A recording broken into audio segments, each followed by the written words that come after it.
শ্যামলীবাজারস্থিত CBI camp অফিসে সংঘটিত চুরির ঘটনায় যুক্ত ৬ জনকে গ্রেপ্তার করেছে পুলিশ। ধৃতদের জিজ্ঞাসা করে পুলিশ উদ্ধার করেছে স্টিল আলমিরা, সিলিং ফ্যান, সিনটেক্স সহ আসবাবপত্র। ধৃতদের মধ্যে ৪ জনকে পুলিশ হেফাজতে আনা হয়েছে বলে জানিয়েছে এনসিসি থানার এসডিপিও।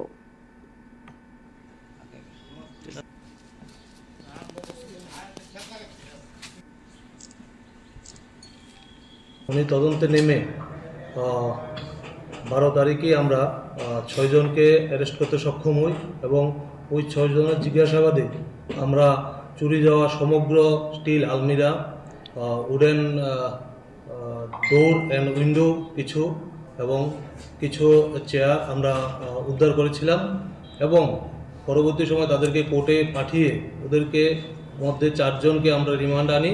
এই 4 জনকে জিজ্ঞাসাবাদ করে আমরা আরও কিছু chair, table, electric fan, water syntax আরও কিছু জিনিস আমরা উদ্ধার করতে সক্ষম হই। ওরা যে ইলেকট্রিক ওয়্যারগুলো নিয়েছিল ওগুলো ওরা বিক্রি করে দিয়েছে। আমরা সেটার জন্য তদন্ত চালাচ্ছি, কোথায় বিক্রি করেছে, কে পারচেজ করেছে। আমরা খুব শীঘ্রই বাকি জিনিসগুলো আমরা রিকভারি করব।